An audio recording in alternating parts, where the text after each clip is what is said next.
Bonjour. Ces dernières semaines, dans les capsules, on a développé ensemble comment arriver à créer une relation satisfaisante.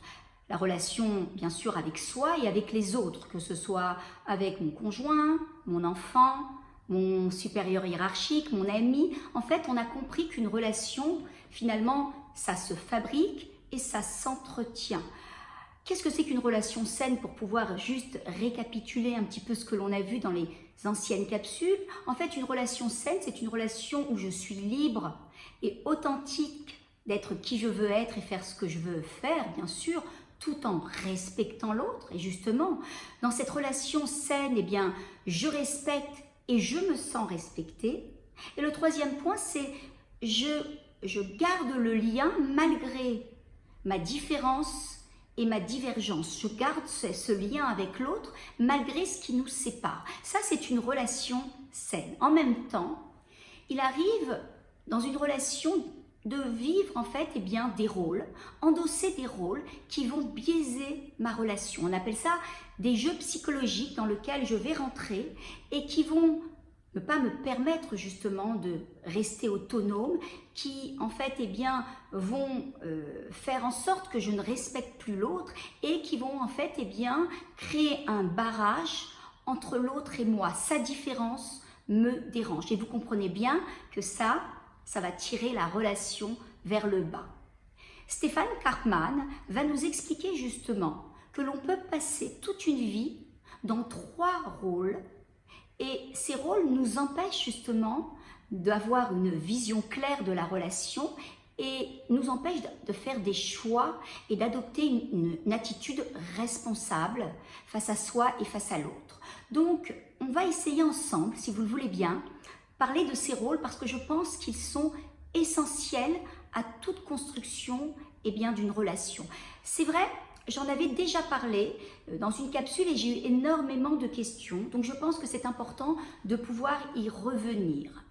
Alors, ces rôles, en fait, ces 3 rôles, on appelle ça, en fait, ils se situent dans un triangle. On appelle ça le triangle dramatique ou le triangle de Karpman. Et dans ce rôle, dans ce triangle, je vais être dans un ou même les 3 rôles en même temps. Ces rôles, c'est le rôle du persécuteur, le rôle du sauveur, ou le rôle de la victime. Alors, le persécuteur, c'est qui? Le persécuteur, c'est celui qui minimise l'autre. C'est celui qui a en fait conscience de sa valeur, de sa supériorité face à l'autre. Il est moraliste, il a toujours raison, l'autre est son inférieur. Et finalement, sa stratégie, c'est de pointer ce que l'autre ne fait pas bien. Tu vois, à cause de toi, regarde où on en est. Ça, c'est le persécuteur, c'est celui qui a un rapport de force sur l'autre. Face à lui, on a un deuxième personnage, un deuxième rôle qui est la victime. La victime, c'est la personne qui pense qu'elle n'a pas les ressources pour faire face à telle ou telle situation. C'est celle qui attend tout simplement qu'on la sauve. Elle va même rentrer dans une forme de chantage affectif. Oh, je suis perdue, je me retrouve toute seule, on m'a abandonnée. Et finalement, elle va justement imposer un chantage sur l'autre en lui montrant que si elle change, si l'autre change, elle sera heureuse. Donc, elle n'a même pas commencé à essayer de se responsabiliser face à la situation ou pouvoir essayer d'engager certaines attitudes pour changer les choses. Elle attend patiemment que l'autre vienne et la sauve. Ça, c'est la victime. Et face justement au persécuteur et à la victime, on a un troisième rôle, un troisième personnage qui va contrebalancer tout cela, c'est le sauveur. Le sauveur, lui, c'est celui qui va va créer une relation fusionnelle avec la victime. Il a un gros impact sur la victime. En fait, il va lui montrer qu'en réalité, c'est lui qui est là, c'est lui qui fait tout pour elle, il se sacrifie pour elle. Il va créer une relation fusionnelle avec la victime. Il va même être là, même quand on ne lui demande rien.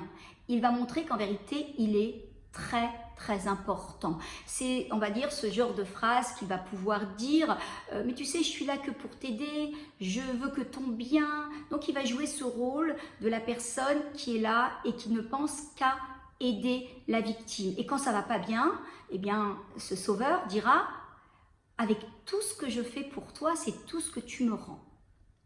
Alors c'est vrai que de rester dans ces trois rôles, c'est assez tentant. Pourquoi? Parce que d'abord, on a l'impression tout simplement de vivre une vie intense. Et en plus de ça, on a ce sentiment de pouvoir récolter des marques de reconnaissance. Ça, c'est vrai. Et en même temps, eh bien, il est clair que ça biaise la relation et ça crée surtout de la dépendance. Vous vous rappelez, on en a parlé de cette dépendance. Pour pouvoir aujourd'hui, eh bien, sortir de là, il va falloir passer par trois stades. Sortir de ces jeux toxiques, de ces jeux psychologiques, il va falloir passer par de la conscience, du choix, faire un choix, et confiance, avoir confiance. Donc en fait, conscience, choix, confiance, d'ailleurs qui commencent tous les trois par un C, on appelle ça les 3 C, vont me permettre de pouvoir sortir, identifier le jeu et en sortir. On va commencer à parler de ce mot qui est la conscience. On sait très bien qu'on ne peut rien changer sans conscience. C'est une conscience éveillée à ce que je vis qui va me permettre bien de sortir de là. Donc, quel est le rôle favori dans lequel je me situe le plus souvent? Est-ce que c'est le rôle de sauveur, de persécuteur et de victime, ou de victime? Ou est-ce que c'est un petit peu les trois en même temps? Donc c'est important de se poser cette question, tiens, dans ma relation avec telle et telle personne, quel type d'attitude, de rôle je suis habituellement, dans lequel je suis le plus souvent? Ça, c'est une première question en termes de conscience. La deuxième question, c'est est-ce que cette attitude, eh bien, fait bien me sentir dans la relation? Est-ce qu'elle tire ma relation vers le haut? Ça, c'est aussi une vraie question. D'accord? Et on va y répondre. Donc déjà, on est dans une conscience. On ne change pas ce dont nous n'avons pas conscience, vous le savez. Maintenant, en termes de choix, c'est à partir de là, à partir du moment où j'ai identifié mon jeu favori, c'est de se poser la question et de se dire, tiens, qu'est-ce que je vais faire quand on va m'y inviter? D'accord? C'est faire le choix de ne plus rentrer dans ce triangle dramatique, c'est de faire le choix de ne plus répondre aux attentes des uns et des autres, ou alors de moi-même me situer et me placer en tant que victime et essayer d'être beaucoup plus responsable. Donc c'est faire ce choix de se dire, à partir de maintenant, je ne rentre plus dans ce triangle. Deuxièmement, c'est aussi aider à clarifier la communication entre moi et l'autre. Vous savez très bien qu'une relation saine, et sa base, c'est la communication, une communication fluide, une communication bienveillante, une communication où on est en fait, eh bien, chacun des deux personnages se sentent à leur place. Donc l'idée, c'est encore une fois de revenir à ce choix, choisir de sortir de cette relation, sortir de ce jeu psychologique et développer ce qu'on appelle de la responsabilité face à la relation. C'est aussi eh bien, pouvoir exprimer ses besoins et aider l'autre à pouvoir également les exprimer pour pouvoir les nourrir. Donc ça, c'est aussi important en termes de choix. Donc on a vu la conscience, on a vu le choix et bien sûr la confiance. La confiance, c'est eh bien, savoir que tout ce que j'ai noué à l'intérieur de moi, ces jeux dans lesquels je me suis installée, c'est vrai qu'ils perdurent sur le temps.